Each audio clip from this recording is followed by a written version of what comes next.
continuing where I left off. "My lads," said Captain Smollett, "I've a word to say to you.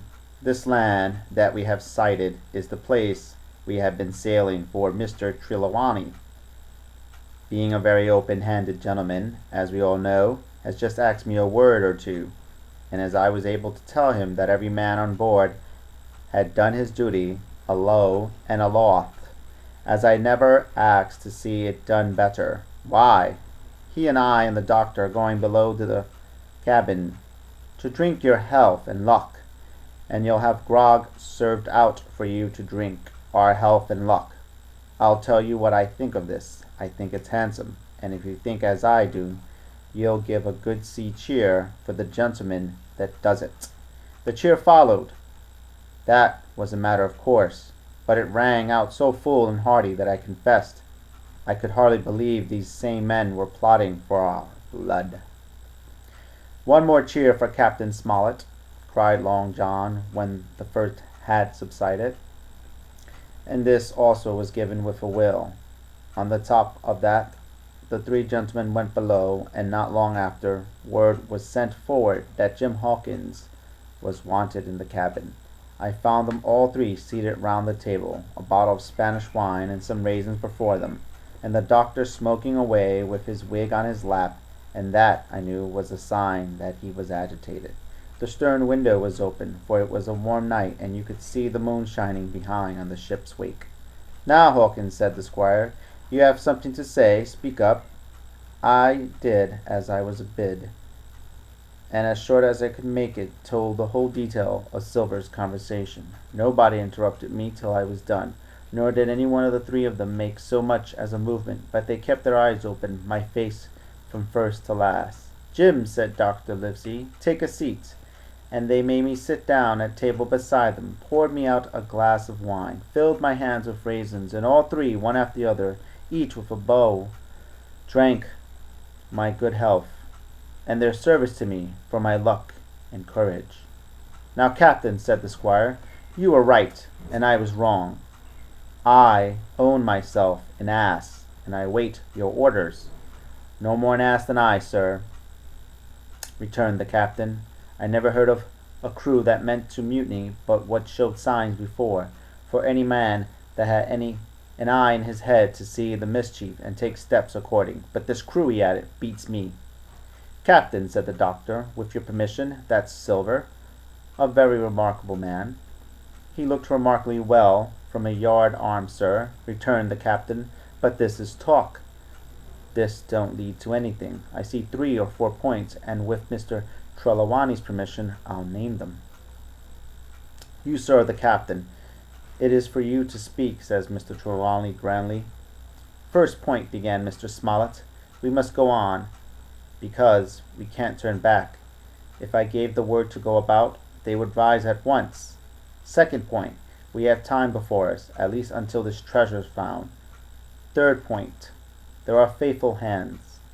Now, sir, it's got to come to blows sooner or later, and what I propose is to take time by the 4 o'clock, as the saying is, and comes to blows some fine day when the least expect it. We can count, I take it, on your own home servants, Mr. Trelawney." "As upon myself," declared the squire. "3, reckoned the captain. "Ourselves make 7, counting Hawkins here. Now, about the honest hands?" "Most likely Mr. Trelawney's own men," said the doctor, "those he hadn't picked up for himself before he lit on Silver."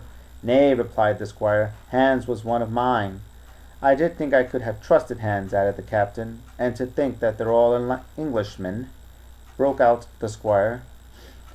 "Sir, I could find it in my heart to blow the ship up." "Well, gentlemen," said the captain, "the best that I can say is not much. We must lay to, if you please, and keep a bright lookout. It's trying on a man, I know. It would be a pleasanter to come to blows, but there's no help for it till we know our men. Lay to, and whistle for a wind. That's my view."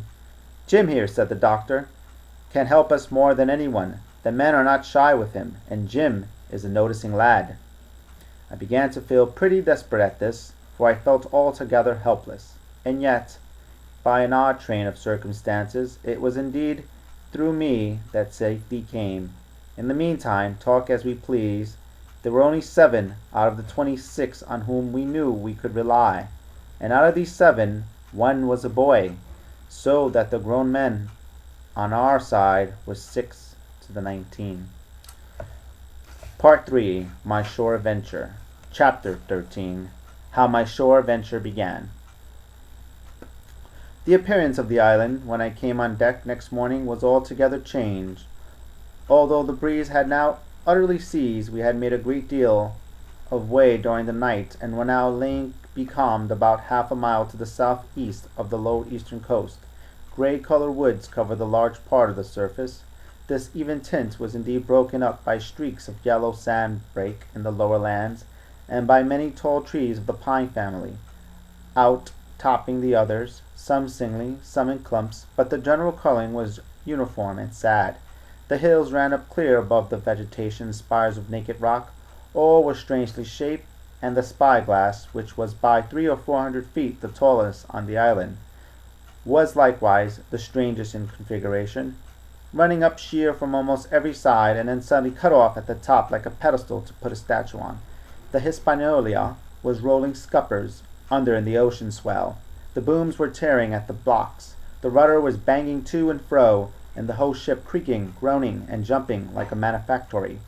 I had to cling tight to the backstay, and the world turned giddily before my eyes, for though I was a good enough sailor when there was way on, this standing still and being rolled about like a bottle was a thing I never learned to stand without a qualm or so. Above all in the morning, on an empty stomach. Perhaps it was this, perhaps it was the look of the island, with its grey, melancholy woods, and wild stone spires, and the surf that we could both see and hear foaming and thundering on the steep beach at least, although the sun shone bright and hot, and the shore birds were fishing and crying all around us, and you would have thought anyone would have been glad to get to this land, after being so long at sea. My heart sank, as the saying is, into my boots, and from the first look onward I hated the very thought of Treasure Island. We had a dreary morning's work before us, for there was no sign of any wind, and the boats had to be got out and manned, and the ship warped 3 or 4 miles round the corner of the island, and up the narrow passage to the haven behind Skeleton Island.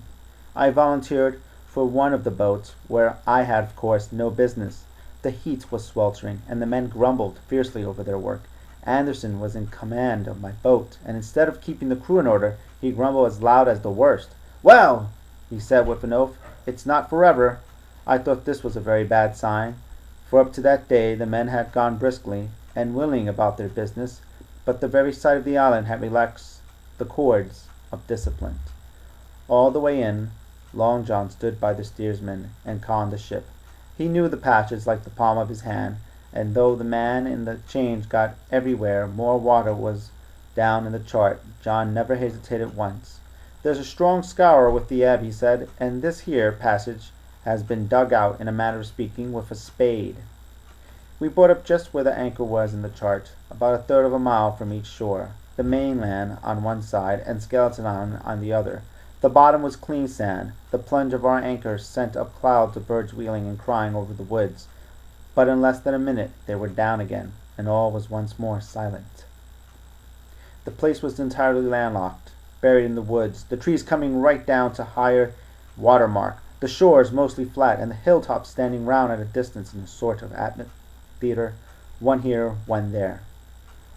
2 little rivers, or rather 2 swamps, empty out into this pond, as you might call it, and the foliage round that part of the shore had a kind of poisonous brightness.